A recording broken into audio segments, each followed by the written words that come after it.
Hello guys, update sa aking mga tanim na okra. At dito nga yung talong may nakatira. Ayan. Inisprayan ko kanina ng perla. Nagsialisan na. Ayan, namunga na ang ating okra. Pipitas na ako pang ulam. At sa Sabado naman, itong harvest ko na rin yan.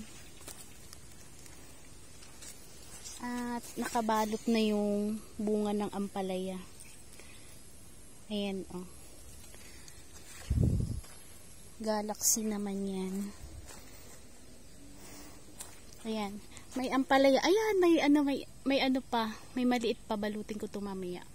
Ayan, yung ampalaya. Tapos, may ampalaya sa gilid. May tawag doon, yung labanos. At merong okra. Ayan, namumunga na ang okra. At ito, meron akong mga harvest. Ayan. Pangalawang harvest ko na ng okra to ngayon. Ayan, labanos. At ayan.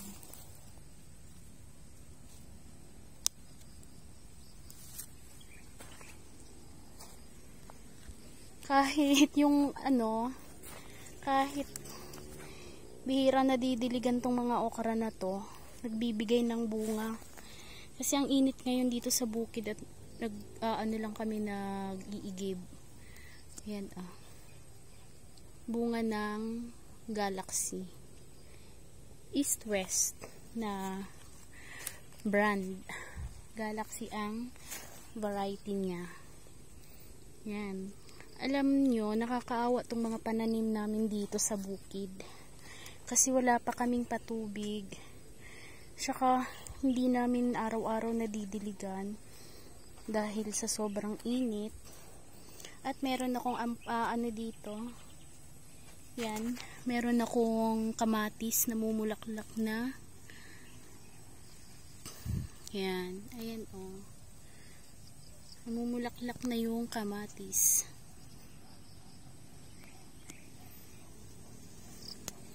Nakakaawa yung mga pananim ko dito dahil kulang nga sila sa dilig, pero nagbibigay sila ng bunga. Ayan, oh, Galaxy.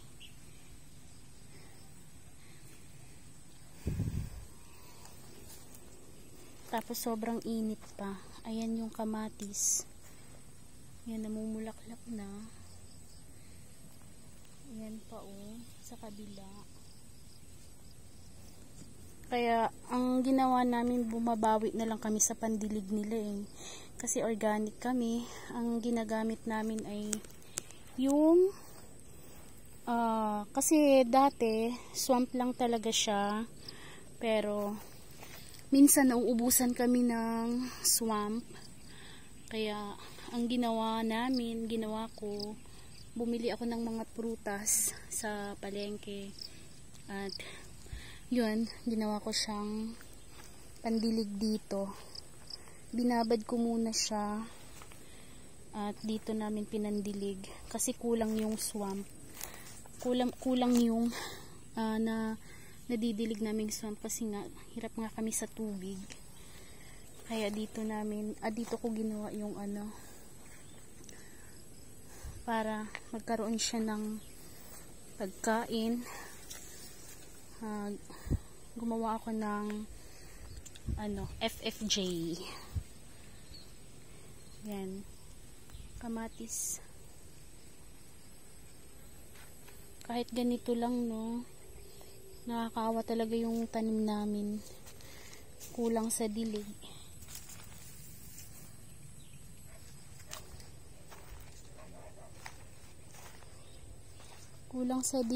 Kulang sa kung may tubig kami dito, walang problema kasi marami akong magagawang swamp at compost. Meron akong nilagay na compost dito. Ayan, kakadilig ko lang, pero kulang pa rin yung dilig ko dito sa mga sa mga sitaw ko. Kahit ganito yung mga sitaw ko, ayan, nagbibigay pa rin sila ng bunga. Ito nga, oh. Ito nga. Nagbibigay pa rin siya ng bunga. Ayan. Mahaba yung bunga niya. Nilagyan ko kasi ng compost at nadiligan ng FFJ. At itong mga ano ko, kamatis. Kaya bansot yung iba. Pero hindi naman sabay-sabay kasi yung ano niyan, yung pagta-transplant ko. Pero ano na lang rin talaga. Dasal na lang na umulan. Sana umulan na, no? Huwag naman yung bagyo. Dahil yung masisira din ang pananim kapag sobrang basa sa tubig. Ayan yung mga ampalaya ko. Doon naman sa kabila, sa kabilang ano, doon sa bahay, meron na rin kaming ginawang plot doon. Tatanim kami doon ng mga sari-saring gulay din.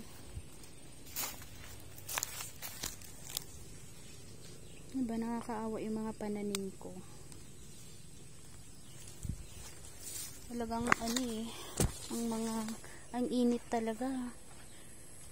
Nababansot yung mga pananim pag ano, hindi nadidiligan. Tsaka payat. Yung ano ko, oh, nasa bakod. Yung bunga ng patola. Yung liit lang niya. Pwede na kayang maluto yan. Gigisa sa ano, igigisa sa sardinas.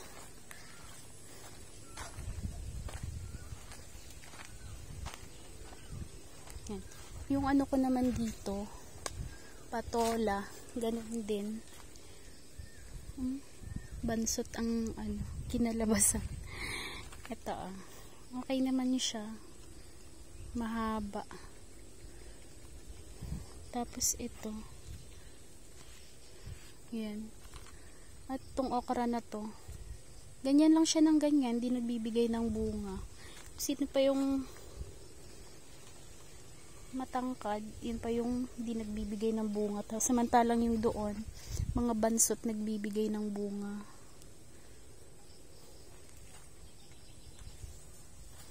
Ito, may talong dito. Ara, may tinik na maliliit. Harvest ko na to. Wala, nasugatan. Sorry, magbigay kayo ng maraming bunga. Nung nakaraang araw, nag-harvest na rin ako ng ano eh, talong. Aray, natinik pa ako. May tinik pala to. Kuhanin ko na to.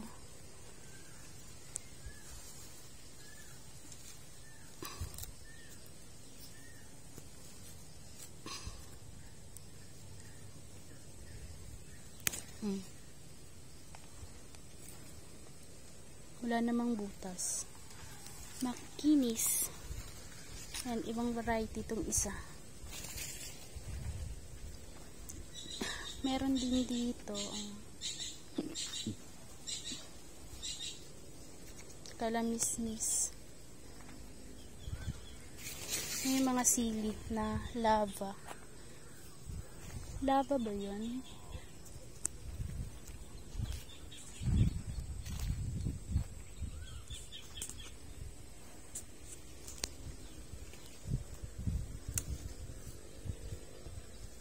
Maliliit pa lang ang bunga.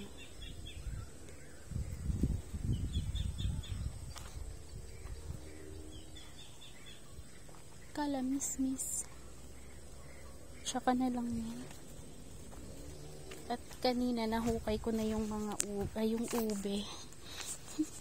Isang puno lang yan siya. Isang puno lang siya, pero yan yung ano niya. Yan yung laman. Malaki. Dry na kasi yung tangkay niya, kaya hinarvest ko na. Nakapagluto na nga ako dito eh. Nakapaglaga na ako dun nung unang ano ko to. Eh ngayon ko lang na na kuha.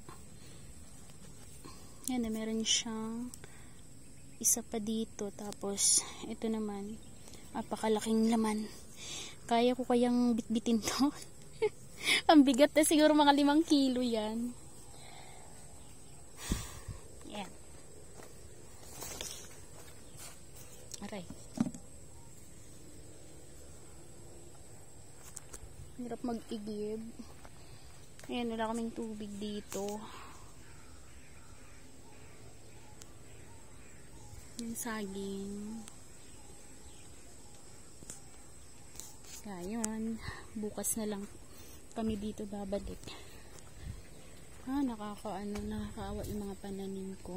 Sana umulan. Huwag naman yung bagyo. Yung bahagyang ulan lang. Para makainom naman ng tubig yung mga pananim ko. Ayan, uwi na muna ako.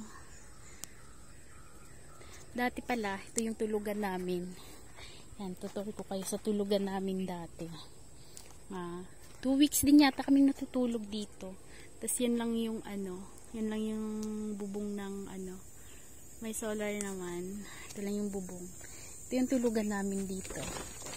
Kung hindi pa kami nakakuha ng bahay. Nandito yung aso ko. Ito yung tulugan namin. Yan.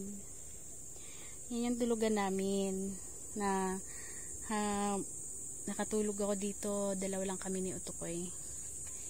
Yan, solar. Ayun yung, butas na to, oh. Solar to. Nalaglag. Panel yan.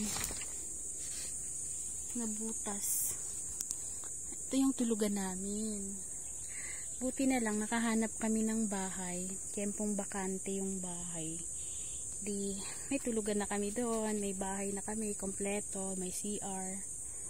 May tubig, kaya malawak ang looban, kaya doon kami magtatanim ng mga iba pang gulay. Ayan yung tulugan namin dati. Hindi naman ako natakot, tapang lang. Pairalin mo lang yung tapang, hindi ka matatakot. Ayan, ito yung saging. Ayun, namumunga na din. Tsaka yun, meron kami i-harvest na saging dito doon sa dulo.